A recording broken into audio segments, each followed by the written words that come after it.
Welcome my friends, Steph and Greg here. Today I have another tiny home tour, Nomadic Home, and this is a spectacular, beautiful, the showstopper here at the People's Tiny House Fest. And I have Stephanie, who is the owner of the home. I'm going to turn it over to her and let her give you a tour of this amazing tiny house.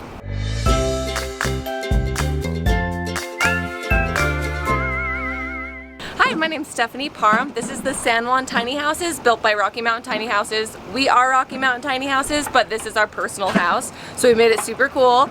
I'll show you some details.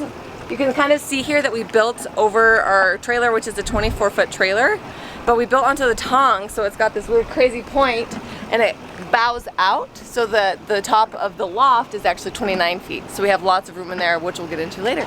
I'll take you around to the front of the house to show you the other cool details of the outside. So we use lots of reclaimed local barnwood for our siding all the way around, but this part's especially unique because we rate it to be like the son of Colorado. We normally live down in Durango, Colorado in our house. We don't travel that often, mostly within Colorado. So yeah, this wraps all the way around. We just love using reclaimed materials for our siding.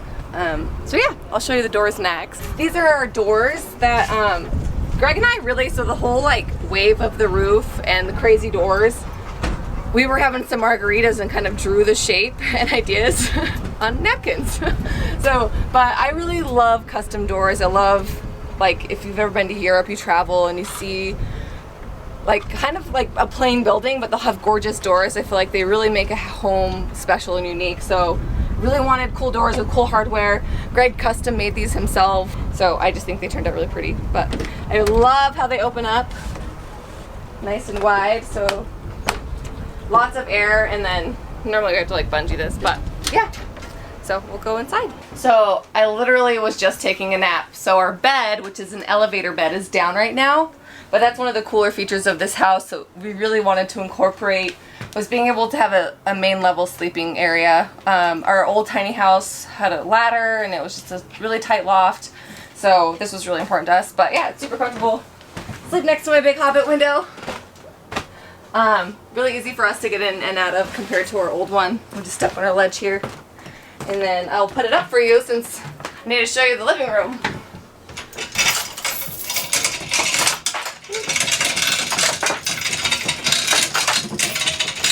With the manual chain hoist,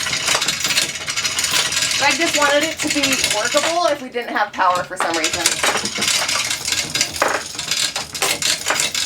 It only weighs like 30 pounds. Everyone wants to know how much it weighs, but it's geared so that it's like, this is like 400 pounds worth of weight I'm lifting.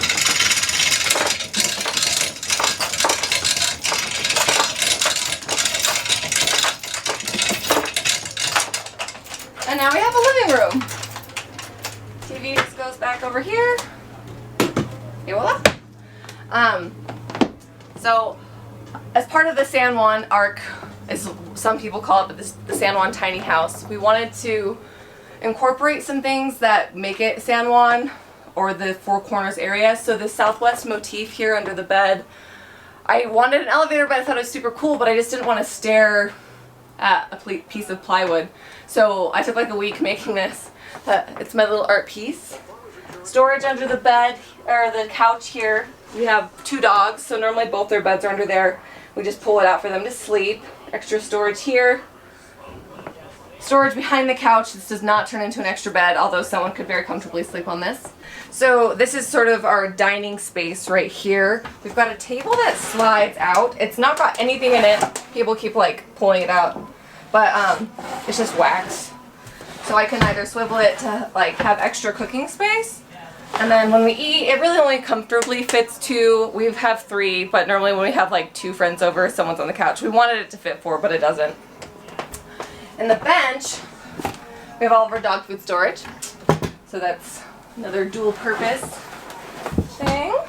So our landing here is a herringbone pattern out of reclaimed elm. All of our floors are reclaimed elm from a local barn.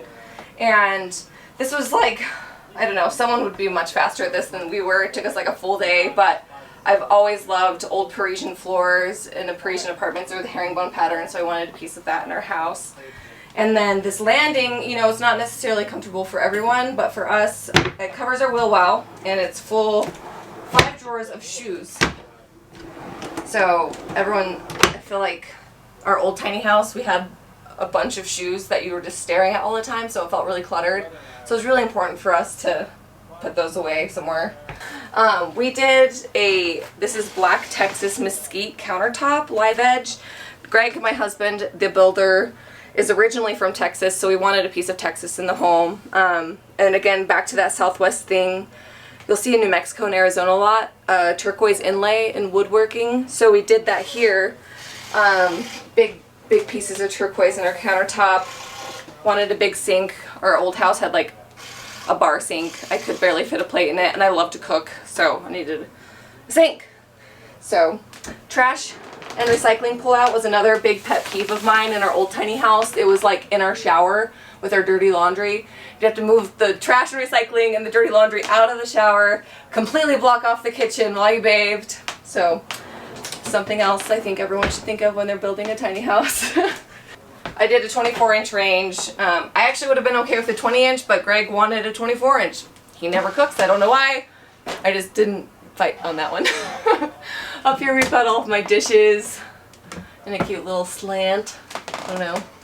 And then just, you know, really cool, again, keeping with the curves. We've got a really cool glue up under here. I just wanted to keep some of my cuter stuff that I use out. So other parts of the kitchen, I know that the countertop over here, the live edge, is gorgeous and everyone loves it, but I really wanted some silestone. Quartz countertops hold up really well to everything, so I just wanted a place where I could cook and not have to worry about beating up our beautiful live edge.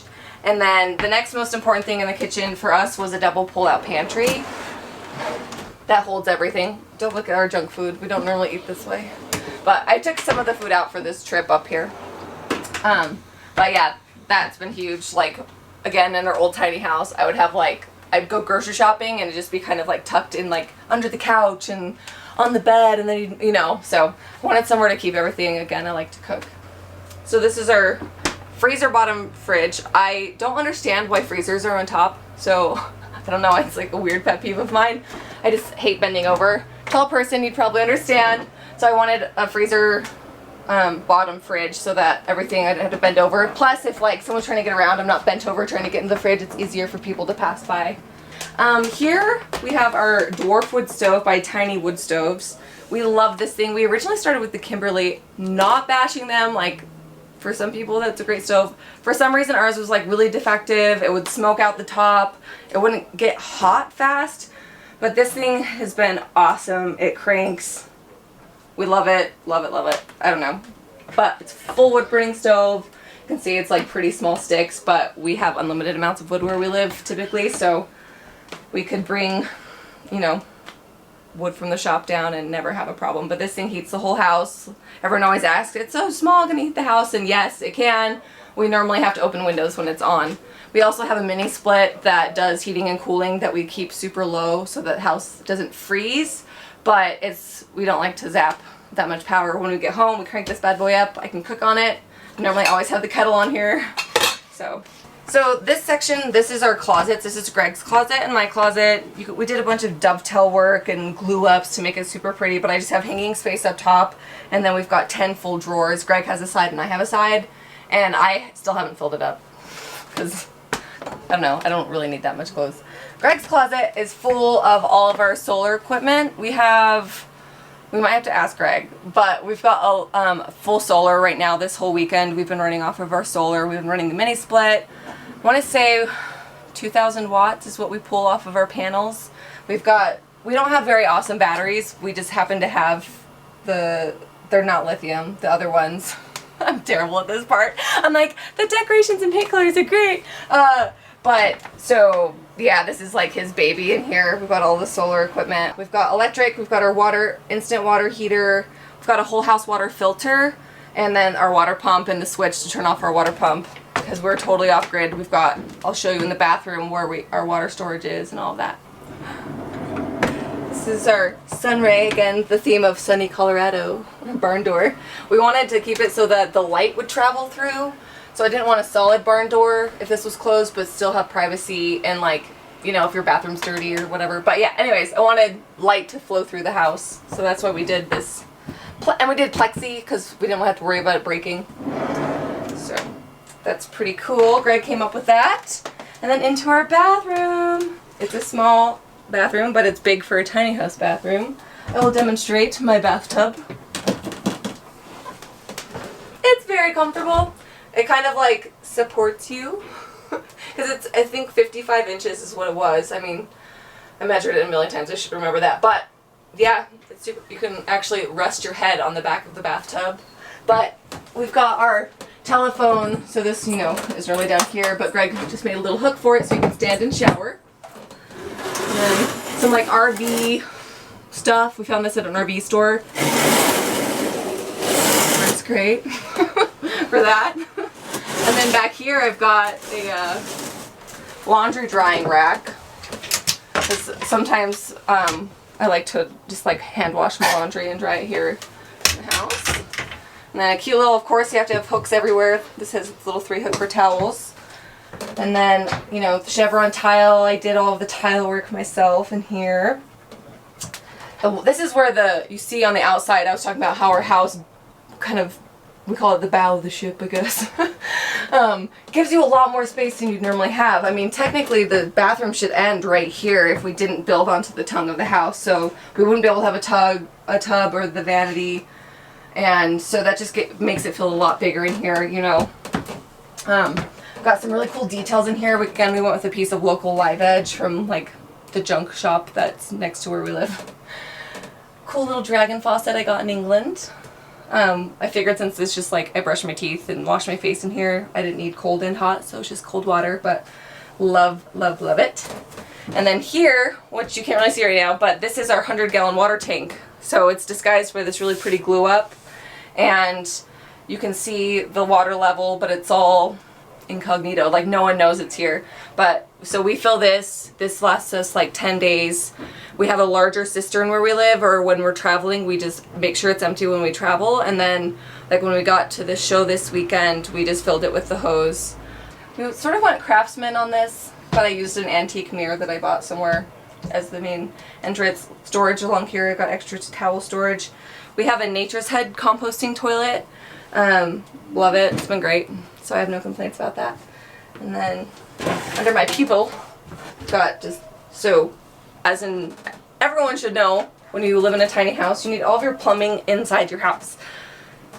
I've seen people buy tiny houses and the plumbing is inside the walls and things go very bad very quickly. So all of our plumbing is accessible, but like we've got these weird built outs everywhere.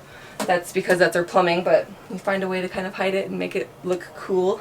I've got a linen closet where I keep my dirty laundry. Spare linens. Dirty laundry is a big thing. I think it's one of the things I mentioned is like, where do you put your dirty laundry in a tiny house? You gotta have somewhere to put it, otherwise it'll be in your bathtub. This is a penny floor. I glued each individual penny down, $80 worth of pennies. They looked at me kind of funny when I went to the bank, like, what do you need 80 pennies? Or 800 pennies, technically. So, yep, I sat there and siliconed each one to a painted surface. And then we poured marine grade epoxy because it's self-leveling and doesn't bubble as bad and all of that. So to get into our loft, it's just a storage loft for us, kind of Greg's man cave, spare bed when we need it. We use a telescoping ladder. We were going to build a really cool wood one. It never happened. We just bought one of these fancy industrial ones. Pops up. Greg put these hooks on it to link to this bar, which is also our pull-up bar. Stretching bar. So, yep, and then just come up here and we'll show you. We've got spare bed, reading nook, storage shelves, all of our porthole windows that you can see from the outside. And another cool feature is the very tip of the ship, I should say, is a bunch of barnwood scraps on the back that turned out really pretty. Our loft is a storage loft mostly, but as you can see we have a guest bed and a little reading nook back here. One of the cool features that about our house are the porthole windows. Kind of more of a nautical theme than we intended. We really just wanted circle windows, but these are actually all antique, fully functioning portholes. So those are really cool. We got those from a store in Galveston, Texas. Again, a piece of the Texas in the house. Greg really wanted to do this back part of the wall with all the scrap barnwood we have. And so that's what this is. I've got some cute little lights up here. Normally kind of light it, but I've got my little books back here. He's got maps. He loves to sit and look at maps. So this is kind of the space he does that in. There's normally more of our like camping and hiking and like winter gear stored on these shelves here. Everyone's like, what are the benches for? These are not benches, these are storage shelves. Again, we just went for like weird circles so that one, they were lighter, and two, that light could travel through the house. We didn't want just like straight up to the, we wanted to, it's a beautiful curve, and this aspen ceiling is really pretty, so we wanted to be able to see it from like all parts of the house. Thank you, Stephanie, for the tour of your absolutely fabulous and beautiful tiny house. I am blown away. I am just in love with this place. I am sure you hear that a lot. People just fall in love with it.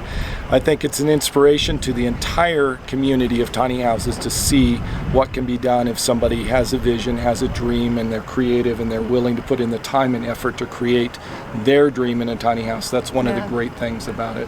Yeah, I really appreciate you taking the time. For us, living tiny has opened up a whole bunch of doors, you know, that we wouldn't have had otherwise. We live in an expensive area, but we love to explore it, and we like to have expensive toys to do that, and it allows us to be able to travel. So we're pretty lucky and fortunate. It was a lot of hard work, but I really like showing off the house because I want people to be inspired to do that. So well, you've definitely done that. Yeah, thank you. So thank you so much, Stephanie. Thank you so much for watching. Savor the moment, and I'll see you in a future tour video. Bye.